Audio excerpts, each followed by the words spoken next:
Good morning student. शुरू करते हैं आज की क्लास। प्यारे बच्चों, जैसा आप जानते हैं फाइनेंशियल अकाउंटिंग में इंसॉल्वेंसी अकाउंट चैप्टर चल रहा है और इस चैप्टर में आपने अभी तक इसकी थ्योरी को समझा। आज एक प्रैक्टिकल क्वेश्चन के माध्यम से समझते हैं statement of affairs and deficiency account किस प्रकार बनाया जाता है। प्यारे बच्चों, एक महत्वपूर्ण क्वेश्चन है और इस क्वेश्चन को आप नोट कर लेंगे। शशि भूषण ने 30 जून 2016 को दिवाली के लिए प्रार्थना पत्र दिया है। उसकी पुस्तकें निम्नलिखित शेष प्रदर्शित करती हैं। कैश इन हैंड हस्त रोकड़ दे रखी है 100 रुपये की और फर्नीचर दे रखा है 2500 रुपये का और इसकी अनुमानित प्राप्ति दे रखी है 800 रुपये की। जिसकी बुक वैल्यू है वो 2500 रुपये की है और जो इसकी अनुमानित प्राप्ति है estimated to produce, estimated to realise भी जिसको कहते हैं, वो 800 रुपये की है। स्टॉक इन ट्रेड व्यापारिक रहतिया दे रखा है 18,000 रुपये का और इसकी अनुमानित प्राप्ति दे रखी है 12,000 रुपये की। तो प्यारे बच्चों, ये सभी संपत्तियां कहाँ दिखाई जाएंगी? लिस्ट ई में दिखाई जाएंगी। हमने आपको जो स्टेटमेंट ऑफ अफेयर्स का नमूना समझाया है उसको आपको ध्यान में रखना है, क्योंकि स्टेटमेंट ऑफ अफेयर्स में सभी जो दायित्व हैं और जो सभी संपत्तियां हैं वो सूचियों के अंतर्गत दिखाई जाती हैं, लिस्ट के अंतर्गत दिखाई जाती हैं। तो लिस्ट ई में सभी प्रॉपर्टीज दिखाई जाती हैं, सभी संपत्तियां दिखाई जाती हैं जो गिरवी नहीं रखी हैं। तो ये तीनों संपत्तियां लिस्ट ई में दिखा देंगे क्योंकि ये अभी गिरवी नहीं रखी हैं। सन्ड्री क्रेडिटर्स दे रखे हैं विविध लेनदार और इसमें विविध लेनदारों में दे रखा है ट्रेड क्रेडिटर्स व्यापारिक लेनदार और व्यापारिक लेनदार कहाँ दिखाते हैं? लिस्ट ए में दिखाते हैं, अनसिक्योर्ड क्रेडिटर्स कहते हैं। बिल्स पे बिल दे रखे हैं दे बिल और दे बिल कहाँ दिखाते हैं? ये भी लिस्ट ए में दिखाए जाते हैं अनसिक्योर्ड क्रेडिटर्स में। सन्ड्री डेटर्स दे रखे हैं विविध देनदार और विविध देनदार किस लिस्ट में दिखाते हैं? लिस्ट एफ में दिखाते हैं। ये गुड डाउटफुल बैड दे रखे हैं और इनको लिस्ट एफ में दिखाएंगे। बैंक ओवरड्राफ्ट देखा, बैंक अधिविकर्ष दे रखा है और बैंक अधिविकर्ष किस लिस्ट में दिखाया जाता है? लिस्ट ए में दिखाया जाता है अनसिक्योर्ड क्रेडिटर्स में। पूंजी दे रखी, कैपिटल दे रखी है और कैपिटल कहाँ दिखाते हैं? डेफिशिएंसी के लेफ्ट में दिखाते हैं। प्यारे बच्चों, आपको आइटम पढ़ते ही पता लगना चाहिए कि आइटम कहाँ दिखाया जाता है। नीचे इसकी अतिरिक्त सूचनाएं दे रखी हैं। भुनाए गए बिलों पर दायित्व 5,000 रुपये, अनुमानित दायित्व इस पर 1,000। जो भुनाए गए बिल किस लिस्ट में दिखाएंगे? लिस्ट ए में दिखाते हैं, बिल डिस्काउंटेड। और ये 5,000 का दायित्व है जो बिल भुनाए थे, लेकिन जो दायित्व होने की संभावना इसका भुगतान करना है वो 1,000 है, ये रैंक में दिखाएंगे। घरेलू फर्नीचर का मूल्य दे रखा है 2,500 रुपये। घरेलू फर्नीचर हो या व्यापारिक फर्नीचर हो, सभी संपत्तियां चाहे व्यापारिक संपत्तियां हो चाहे निजी संपत्तियां हो, लिस्ट ई में दिखाई जाती हैं। लिस्ट ई में दिखाएंगे अगर ये गिरवी नहीं रखा है। उसके पास 7,500 रुपये मूल्य का एक मकान था, ये इसकी प्राइवेट असेट्स हैं और जिस पर 4% ब्याज 6,000 रुपये के ऋण का बंधक था, ये गिरवी रखा। अब ये या तो लिस्ट बी में जाएगा या लिस्ट सी में जाएगा। इसमें लोन है 6,000 का और 4% ब्याज भी अभी है इस पर बाकी 6 महीने का, क्योंकि कह रखा कि ऋण पर पिछले 31 दिसंबर तक ब्याज भुगतान किया जा चुका था। 30 जून को दिवालिया हुआ तो 6 महीने का इस पर इंटरेस्ट भी हो गया। 4% की तरफ से 6,000 का 6 महीने का अगर ब्याज निकालेंगे तो 120 आएगा, तो 6,120 का लोन हो गया। और जो भवन रखा है मकान, उसकी जो मार्केट वैल्यू है वो 7,500 रुपये की है। तो सिक्योरिटी की वैल्यू अधिक है, लोन की वैल्यू कम है। जब सिक्योरिटी की वैल्यू अधिक होती है, लोन की कम होती है, तो उसको लिस्ट बी में दिखाते हैं फुली सिक्योर्ड क्रेडिटर्स के अंतर्गत। इसके बाद क्या रखा है कि पूर्वाधिकार लेनदार 350 रुपये विविध लेनदारों में शामिल है। जो विविध लेनदार दिखा रखे हैं उसमें 350 रुपये के पूर्वाधिकार हैं और पूर्वाधिकारी लेनदार लिस्ट डी में दिखाए जाते हैं। 150 का मकान पर कर के बकाया हैं। जो कर होता है वो सरकारी दायित्व होता है और सरकारी दायित्व को लिस्ट डी में दिखाया जाता है, तो इसे लिस्ट डी में दिखाएंगे पूर्वाधिकारी लेनदार के अंतर्गत। आपसे कहा स्थिति विवरण और न्यूनता खाता बनाइए, मतलब statement of affairs and deficiency account आपको बनाना है। तो लिखिए आप स्टेटमेंट ऑफ अफेयर्स और एज ऑन 30 जून 2016, क्योंकि 30 जून 2016 को बना रहे हैं। Gross liabilities expected to rank assets estimated to realise. सबसे पहले आप अनसिक्योर्ड क्रेडिटर्स निकालेंगे। अनसिक्योर्ड क्रेडिटर्स आप वर्किंग नोट में भी निकाल सकते हैं और चाहे तो यहाँ सीधे भी लिख सकते हैं। लिस्ट ए अनसिक्योर्ड क्रेडिटर्स लिखिए, या इस तरह से लिख सकते हैं unsecured creditor as per list A. इसमें ट्रेड क्रेडिटर 20,000 के दे रखे थे, जिसमें 350 के पूर्वाधिकारी लेनदार जिसमें शामिल थे वो घटा दिए, तो ये ट्रेड क्रेडिटर जो अनसिक्योर्ड क्रेडिटर्स के अंतर्गत आएंगे 19,650। बिल्स पेबल आप देखिए दे रखे हैं 22,000 रुपए के, तो दोनों तरफ लिख देंगे 22,000 रुपए ग्रॉस लायबिलिटीज में एक्सपेक्टेड टू रैंक में। बिल डिस्काउंटेड जो भुनाए गए बिल दे रखे हैं, जो बिल भुनाए थे 5,000 के, और इस पर जो दायित्व है जो अनादित हो गए हैं बिल 1,000 के, इनका भुगतान करना, तो 1,000 रैंक में लिखेंगे, 5,000 ग्रॉस में लिखेंगे। बैंक अधिक व्यवस्था दे रखा है बैंक ओवरड्राफ्ट, और बैंक ओवरड्राफ्ट लिस्ट में दिखाया जाता है अगर कोई संपत्ति गिरवी नहीं रखी है। 12,000 रुपए है, दोनों तरफ लिख देंगे। इसका टोटल कर लेंगे और ये ग्रॉस लायबिलिटीज का टोटल आ जाएगा 58,650 अनसिक्योर्ड क्रेडिटर्स का, और एक्सपेक्टेड टू रैंक ये आ जाएगा 54,650।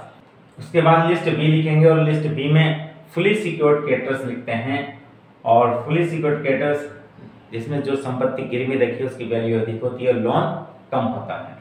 तो ये जो हाउस था उसकी मार्केट वैल्यू थी 7,500 और इस पर लोन ले रखा था 6,000 का, उस पर 4% 6 महीने का ब्याज भी ड्यू हो चुका है, तो 120 रुपये का ब्याज हो गया, तो ये लोन हो गया 6,120। इसको घटा देंगे, ग्रॉस में भी लिख देंगे लोन, तो ये घटाएंगे तो ये सरप्लस आ जाएगा आपका 1,380। सरप्लस टू काउंटर लिख देंगे, क्या भी सरप्लस लिख देंगे, काउंटर का मतलब इसको असेट साइड में भी दिखाना है। लिस्ट सी में पार्टली सिक्योर्ड क्रेडिटर दिखाते हैं। पार्टली सिक्योर्ड में लोन अधिक होता है, सिक्योरिटी कम होती है, तो वो इस क्वेश्चन में नहीं है, डैश लगा देंगे। उसके बाद लिस्ट डी लिखेंगे आप, और लिस्ट डी में प्रेफरेंशियल क्रेडिटर्स लिखे जाते हैं। पूर्वाधिकारी लेनदार, पूर्वाधिकारी लेनदार ऐसे लेनदार होते हैं जिनका सबसे पहले भुगतान किया जाता है। तो इसमें 350 के क्वेश्चन में दे रखे हैं कि विविध लेनदारों में 350 के पूर्वाधिकारी लेनदार शामिल हैं, तो 350 लिख देंगे, और 150 रुपए का जो वो हाउस टैक्स है उसको भी प्रेफरेंशियल क्रेडिटर्स के अंतर्गत ही लिखा जाएगा, क्योंकि जितने भी सरकारी दायित्व होते हैं जो सरकार को देने बाकी हैं वो भी क्या होते हैं आपके प्रेफरेंशियल क्रेडिटर्स में शामिल होते हैं।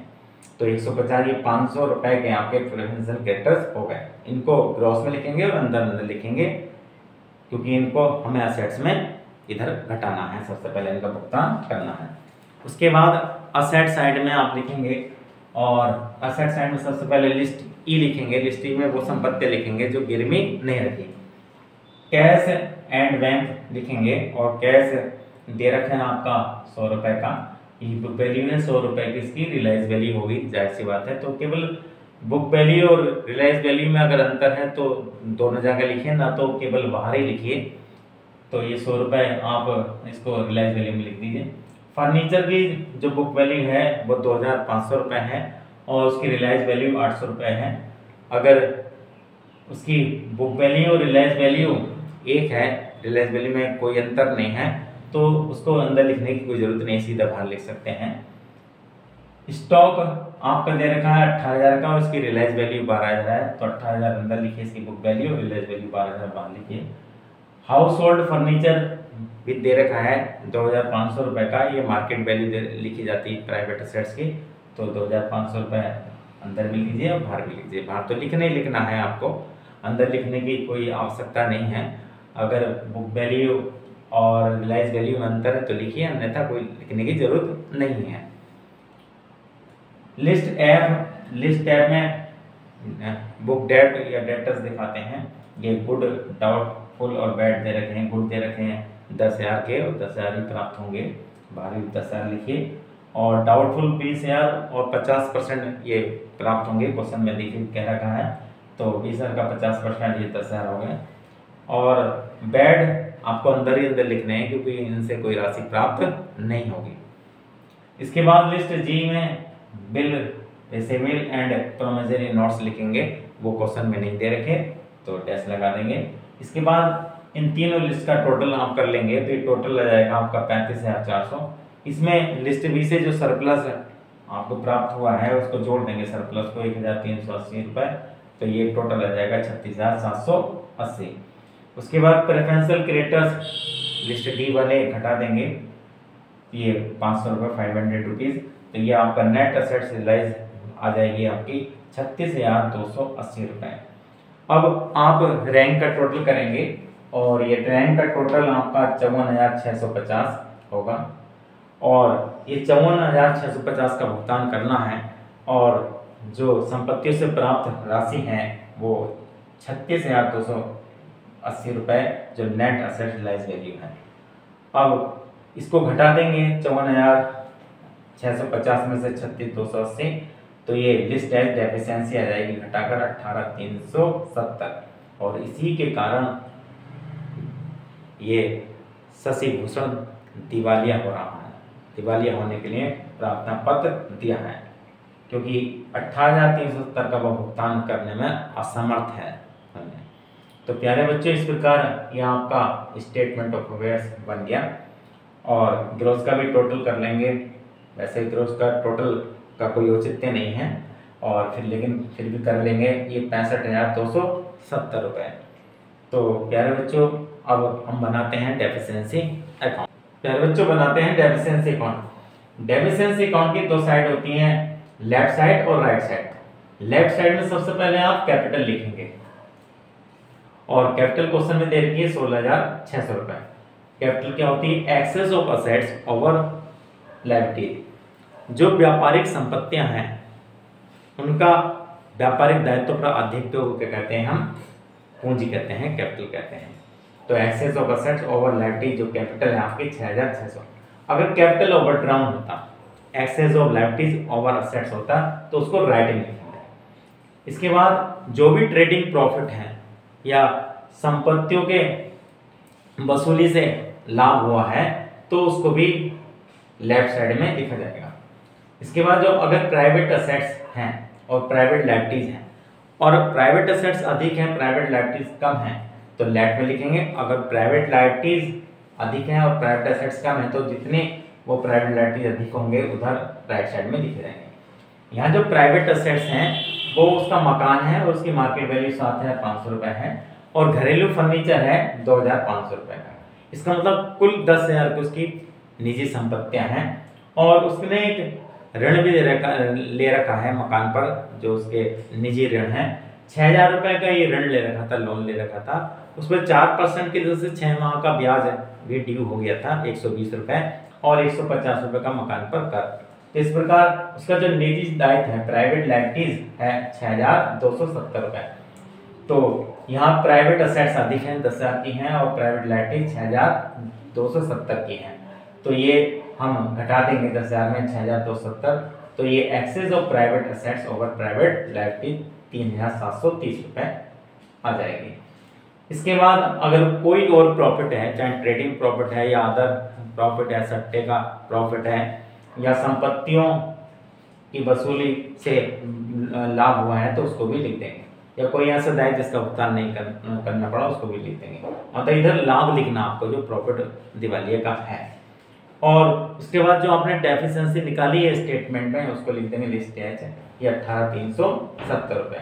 इसके बाद राइट साइड में सबसे पहले आप ड्राइंग लिखेंगे। अगर ड्राइंग दे रखा है, आर्म दे रखा है, ट्रेडिंग लॉस दे रखा है या अदर कोई सट्टे की हानि वगैरह हमने कोई लॉस दे रखा उसको लिख देंगे।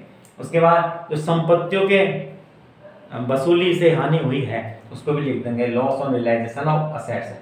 तो यहाँ फर्नीचर पर 1,700 की हानि हुई है, स्टॉक पर 6,000 की हानि हुई है और देनदार पर आपकी डेटर्स पर 30,000 रुपये की हानि हुई है। आप देख लेंगे लिस्ट ई और एफ में और जी में। और जो संपत्तियां गिरवी रखी हैं उनका भी लॉस लिखा जाएगा प्राइवेट एसेट्स को छोड़कर। तो ये लॉस संपत्तियों की वसूली पर हो गया 37,700 रुपये का। इसके बाद बिल डिस्काउंटेड की जो रैंक में रकम लिखी है उसको भी राइट साइड में लिखा जाए, क्योंकि ये भी एक लॉस है, क्योंकि बिल बनाए थे और वो बिल कुछ अनादित हो गए और उनका भुगतान दिवाली को करना पड़ेगा। तो ये बिल डिस्काउंटेड जो रैंक में रकम लिखी है वो वाली लिखी जाएगी 1,000 रुपये। अब इसका टोटल कर लेंगे और टोटल आपका डेफिशिएंसी अकाउंट का बराबर आना चाहिए। डेफिशिएंसी इसी से चेक होती है। प्यारे बच्चों, इस प्रकार statement of affairs and deficiency account बन गए और उम्मीद करते हैं आज सभी बच्चों की समझ में statement of affairs deficiency account किस प्रकार बनाया जाता है समझ में आ गया होगा।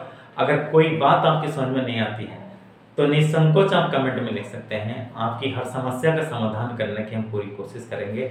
अगर आपको समझ में आता है और आपको लगता है ये चैनल आपके लिए लाभदायक है तो चैनल को सब्सक्राइब करिए, और अगर आपको वीडियो पसंद आई है तो आप लाइक और शेयर जरूर कीजिए ताकि औरों का भी भला हो सके। आपका एक लाइक, आपका एक कमेंट हमें नई ऊर्जा प्रदान करता है। बने रहिए हमारे चैनल पर, इसके लिए आपका बहुत बहुत धन्यवाद।